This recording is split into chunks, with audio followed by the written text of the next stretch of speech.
You told me the family vacation was postponed, I said. It was, for you, my sister smirked. So, I took back every dollar, blocked their access to the villa, and made sure their bags went nowhere. I'm sorry, what? I said, blinking as I stared at my sister across the hallway. You said the trip was postponed. Clara didn't even flinch. She just kept scrolling on her phone, her glossy pink nails tapping lazily on the screen. Then she looked up at me with that smug, condescending smile I'd known since childhood. It was postponed, she said sweetly. For you. I felt the floor tilt beneath me. Just 2 weeks ago, she told me the vacation was canceled. Too expensive, she'd claimed. Dad isn't feeling well, she added. Let's aim for next season. But now, as I stood in our parents' house, still holding the bag of groceries I'd brought them, I saw the suitcases lined up at the door. I heard laughter coming from the kitchen, our parents joking, my brother bragging about his hotel upgrade, and Clara barking orders about packing the right outfits. They were leaving. Today. Without me. Unreal. I muttered, setting the bag down. You all lied to me. My mother looked up briefly, then down at her tea. My father didn't even bother looking away from his phone. No one spoke. Clara just shrugged like it wasn't a big deal. You've been so busy lately, she said, her tone fake sympathetic. We thought you'd appreciate the time to yourself. Busy. Right. I was the one who'd booked the villa, who sent Clara the deposit because she claimed her card was maxed out, the one who paid the travel insurance, and helped our parents renew their passports. And they didn't just go without me. They planned to cut me out. I see, I said quietly. So I cover the costs, and then get told to enjoy the peace and quiet at home. Alone. Clara raised an eyebrow, clearly enjoying herself. You always complain about how we stress you out. We were just doing you a favor. The way she said it, like she was the hero of the story. Like this wasn't the final act in a long, slow betrayal. I wanted to scream, to flip the kitchen table and yell about everything I'd done for them. But I didn't. Instead, I smiled. And that scared her more than any outburst could. Okay, I said, grabbing my keys. Enjoy your little trip. Her expression faltered. You're not mad. I gave a soft chuckle. No, I'm done. She looked confused for a moment, then amused. Then, for just a flicker of a second, nervous. But it was too late. She'd played her game. Now it was my turn. You know what hurts the most? It's not the fact that they went on a luxury family vacation without me. It's that I paid for it. Every single part. It started 6 months ago. Clara called me in one of her usual fake, let's connect as siblings moods. That should have been the first red flag. I found this gorgeous villa in Crete, she said. It has an infinity pool, private beach access, and you won't believe the chef's reviews. I laughed. Sounds like you're already packing your bags. Not yet, she said sweetly. It's just a little out of budget for Mom and Dad.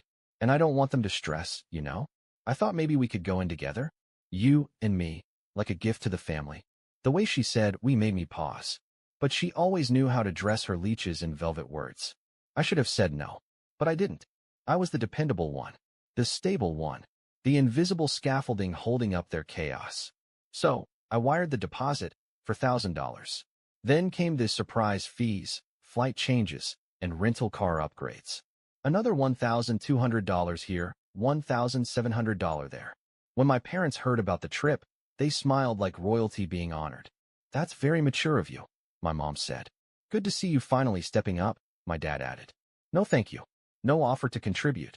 Just this expectation that I was the family piggy bank. But I didn't complain. Not when Clara needed help booking their ferry transfers. Not when Dad asked me to just throw in for the travel insurance.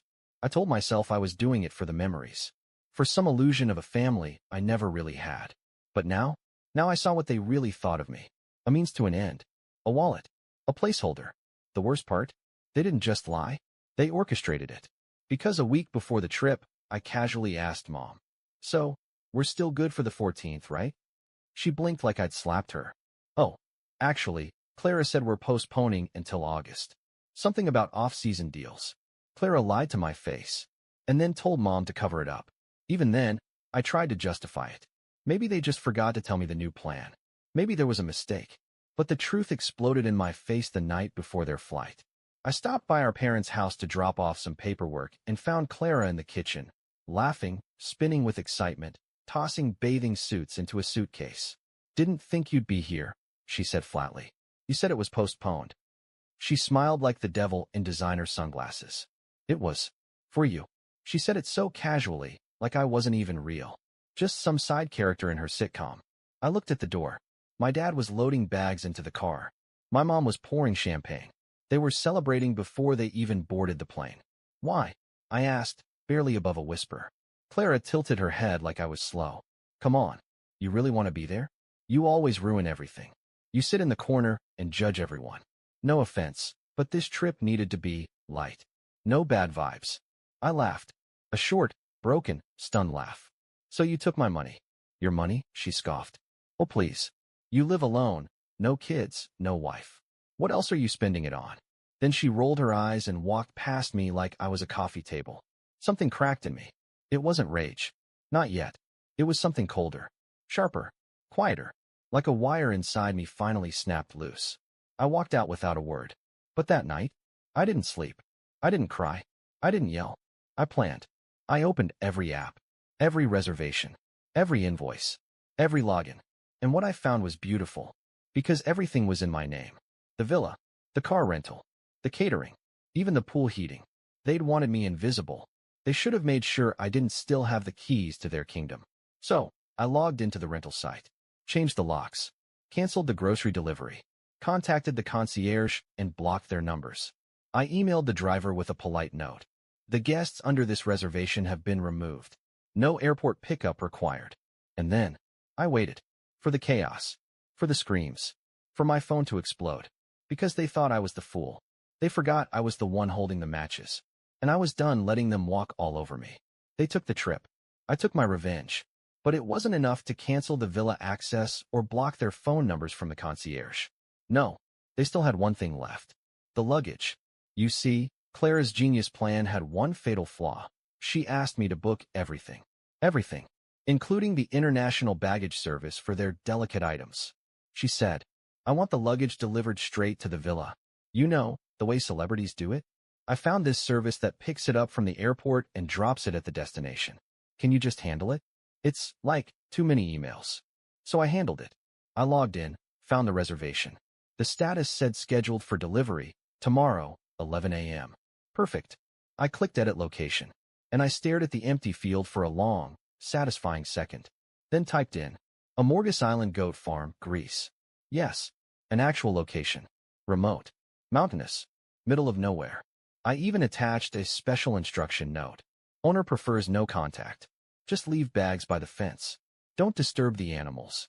I was laughing so hard I had to sit down. I could already picture it.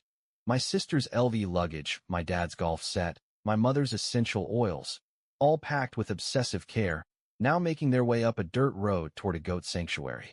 Poetic. Of course, I made sure everything was non-refundable.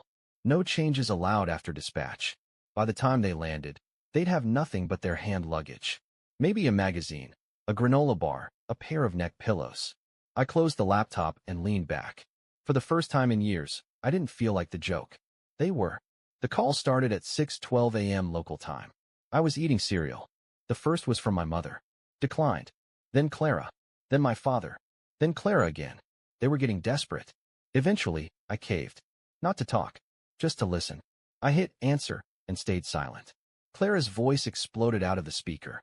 Where is my stuff? I took a slow sip of my coffee. Probably somewhere scenic, I said calmly.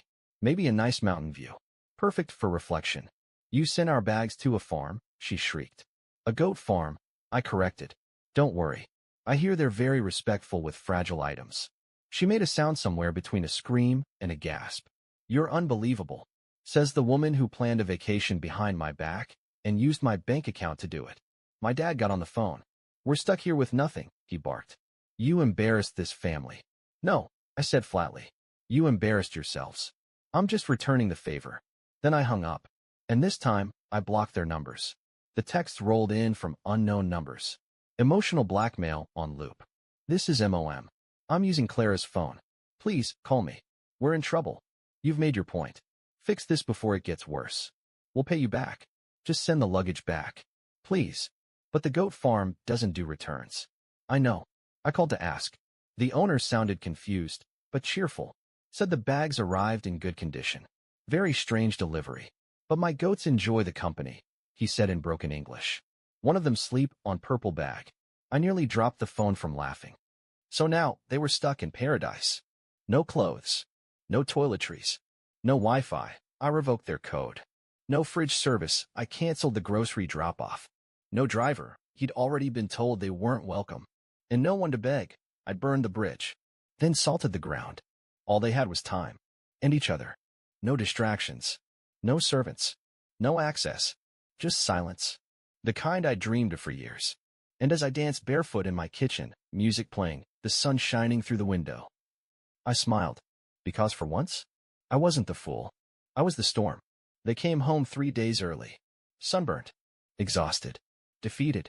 I was sitting on the porch when they pulled into the driveway like survivors of some emotional war. Clara jumped out of the car first, red-faced, hair in a messy bun, her designer sunglasses askew. You? She snapped, stomping toward me like a toddler in meltdown mode. What is wrong with you? I stayed seated, sipping lemonade. Clara, I said, nodding politely. How was the farm? Her scream could have cracked glass. We were humiliated. Do you have any idea what you've done? You mean other than paying for a family vacation I wasn't invited to? My mother came next, dragging 2 carry-ons and looking like she hadn't slept since Athens. Her expression flipped between guilt and fury. You embarrassed us, she shouted. No, I said calmly. I gave you a taste of how I felt for the last 10 years. My father stayed near the trunk, pretending to be busy untangling straps. He didn't look at me. Clara folded her arms. You went nuclear over nothing. You're just bitter because we didn't want to spend a week with your depressing energy. I stood up slowly, setting the glass down. My voice didn't rise. I didn't shout. I wanted every word to land like a brick. You lied to me, Clara. You stole my money. You used me like a Visa card with a mute button. And then, you left. You celebrated leaving me behind. Don't stand there and cry about depressing energy when you built an entire vacation on betrayal. She opened her mouth to retort, then shut it again. And you, I said, turning to my mother. You sat there and let her do it. Lied to my face. Covered for her. All because she's your golden girl, and I'm just, what? The donor? The placeholder son? Her lips trembled.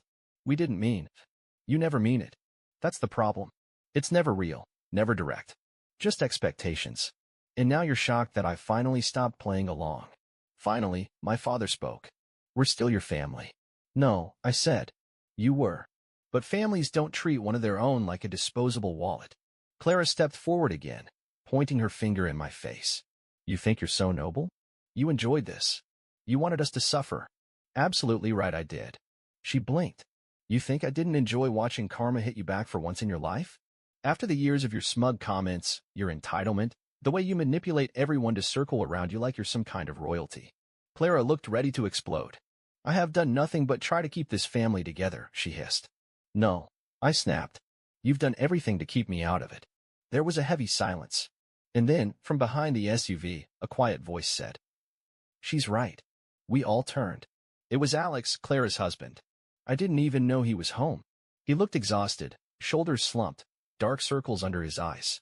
You know what, babe, he said, eyes locked on Clara. I've been silent long enough. He's right. About everything. Excuse me. Clara spat. You treat him badly. You treat everyone like trash. You guilt, you gaslight, and then you cry about being the victim.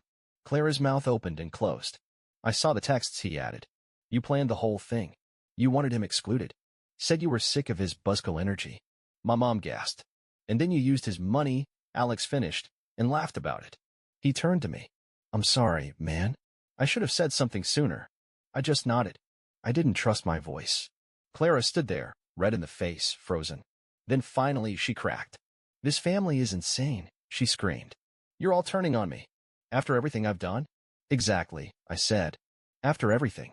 I turned toward the door. I'm done. This was the last act. Done? My mom asked, voice small. You can keep your games. Your hierarchy. Your silence. I'm not part of it anymore. You can't just walk away, my dad growled. Watch me. I walked into the house, grabbed my pre-packed suitcase, and turned one last time at the doorway. By the way, I said, that goat who slept on your bag? His name is Hector. He sends his regards. And then I left. The next morning, I woke up to something strange. Silence. No buzzing phone. No guilt-tripping voicemails. No request for money. No group chat pings. No, can you just help us with? Just the hum of the fridge. The light breeze through the open window. A world without obligation. I lay in bed and stared at the ceiling. And for the first time in years, I smiled without forcing it. I didn't hear from them for 2 weeks. It was glorious. No Clara, no dramatic texts, no cryptic posts on social media. My parents didn't call. My father, the head of the household, went back to ignoring me like he always had unless I was paying a bill. But the best part? I didn't care. I cleaned out my apartment, got rid of things that weighed me down, took time off work. I went to the beach by myself, bought a stupidly expensive milkshake without justifying it. I didn't have to save it for someone else's vacation anymore. I was alive. Then came the email. Subject line, "Let's talk," from Mom. No, hi. No, I miss you. Just, you've made your point, but this is still your family. Clara is devastated. She's in therapy now. We hope you'll come around before things get worse. Dad says it's time to put this behind us. Maybe Sunday dinner next week. I stared at the screen. They were still using the same script. Still playing the same roles. Only now they didn't have a stage. Or an audience. I clicked archive without replying. But life, of course, never lets the drama die peacefully. A few days later, I got a call from an unknown number. I usually don't answer those. But I did.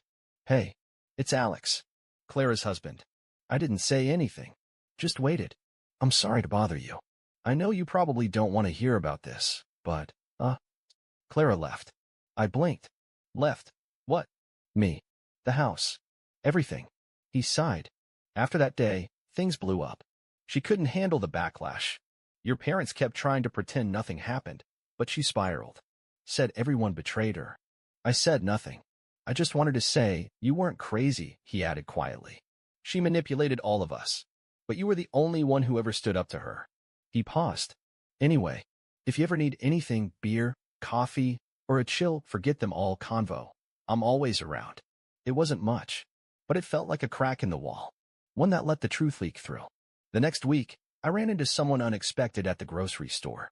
Aunt Linda. She was the one person in the family who had always been neutral. Quiet. Observing.